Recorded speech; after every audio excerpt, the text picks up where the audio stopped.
What's up YouTube, Saf here on Super Saf TV, and in this video I'm going to be comparing the specs of the Motorola Moto X to the HTC One. Now the Moto X has been one of the most rumoured and most anticipated devices recently, and it comes into an already competitive market of Android smartphones, which includes the HTC One that's been very popular recently. So which is the better device and which is the one to go for? Well, do hit that thumbs up button and let's find out in this head-to-head spec comparison. So let's start off with what you'll be looking at most, which is the screen. Both of these have a 4.7 inch screen, so very similar here, but the difference is in terms of resolution. The HTC One has that 1080p display, so that's 1920 by 1080 pixels, one of the highest pixel densities out there right now. 468 ppi, that's a very high pixel density, very crisp and sharp display here. The Moto X has a 720p display, so that's 1280 by 720 with a 316 ppi. So the HTC One here definitely has a better display. It's going to provide a much more crisp text and sharper images because of that amazing PPI that you've got on there. The Moto X is similar to the Nexus 4 and the S3, which released last year, so it really depends on how important the resolution is to you, but pixel for pixel 1080p videos and things are going to be looking better on the HTC One. Now looking at the physical size of both of these devices, how different are these? Well, the Moto X is smaller than the HTC One in terms of height, roughly about 8mm, around about 3mm in width as well, although it's just about a millimeter thicker than the HTC One. Now the HTC One is slightly heavier than the Moto X, roughly about 13 grams, and one of the reasons for that is probably because of the aluminium unibody design. It's a very premium build, one of the key selling points of the HTC One, arguably one of the most premium smartphones out there, one of the most premium Android smartphones out there. So very nice to see here, and you've got it available in the black, the silver, and also a limited red edition as well. Now the Moto X, this is what's quite unique about it, and this is what makes it stand out from lots of other devices out there. You've got the option of having it customized, so you've got 18 back colors, 7 accent colors, as well as 2 types of cases. So that's very interesting to see here. The black and the white versions are going to be the standard versions available from stores, but you'll be able to go on to the Moto Maker site and customize your device. Roughly about a 4-day turnaround time is that's what they're saying in the US anyway. So that's going to be really interesting to see. You've got all these different options and you're going to be able to customize it to what you like. Now moving on to the internals, what's powering these devices. The HTC One has a 1.7 GHz quad-core Crate processor with the Adreno 320 GPU. Now Moto X has the same GPU, however it's got a dual-core 1.7 GHz Crate processor. So you know, you've got this difference here. The HTC One does have the quad-core versus the dual-core.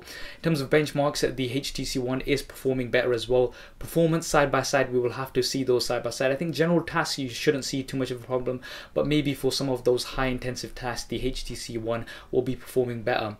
Both of these also have 2 GB of RAM, which is great to see. Pretty standard on Android smartphones these days, great for multitasking. And in terms of the different versions available, with the Moto X you've got the 16 and 32 GB versions. With the HTC One you've got the 32 and 64 GB versions. Now cameras, this is going to be a very interesting battle, a low light battle actually, because the HTC One has that 4 megapixel ultra pixel camera, which boasts 300% more light. That's what HTC say anyway. The Moto X has a clear pixel technology, so you've got 10 megapixels at the clear pixel technology that Motorola is saying will give you 75% more light compared to standard cameras. Now side by side comparisons will have to be seen here. We'll have to test these out properly side by side, but it is going to be a real battle in terms of the low light performers. Touching on some of the features, I mean the HTC One has things like HTC Zoe, but the Moto X, they've got some brand new features. If you flick your wrist twice with the phone, that will activate the camera. Quite nice to see, something new and different.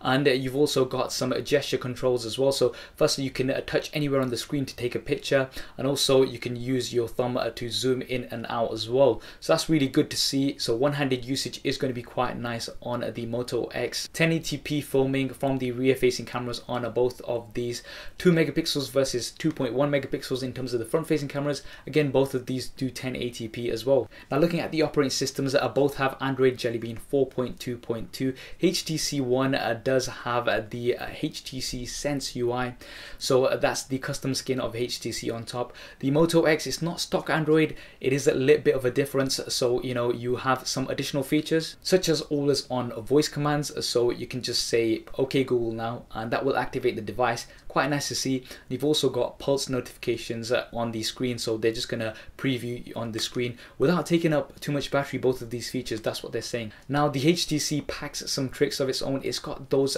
dual frontal stereo speakers, the HTC Boom Sound stereo speakers, which are arguably the best speakers on any smartphone out there at the moment, and it's also got an IR blaster as well, so a few advantages here for the HTC One too. Battery 2200 milliamps versus 2300 milliamps.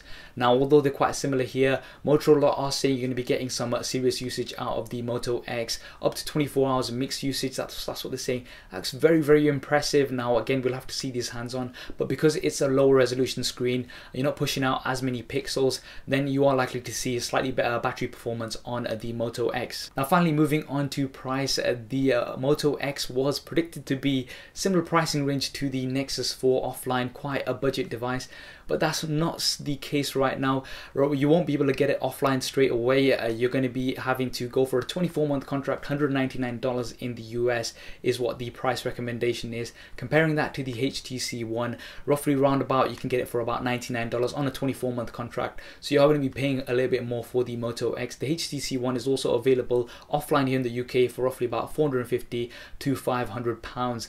Now the Moto X, there has been no word on a UK release as yet. US and Canada, they're saying late August, early September, so that's when we're going to be seeing it, but no word on the UK or any other markets right now, which is very disappointing because I am from the UK and I want to get these devices in hand as soon as possible, but that's not going to be the case right now because they've decided to have a US only release. As soon as there's more information available, I will be dropping some details in the description below, so do watch out for that. So those were the differences between these two devices, the Moto X and the HTC One. The HTC One offering some higher specs, especially that screen. You've got that 1080p screen with that amazing PPI, whereas Motorola, it looks like they're concentrating more on experiences rather than specs.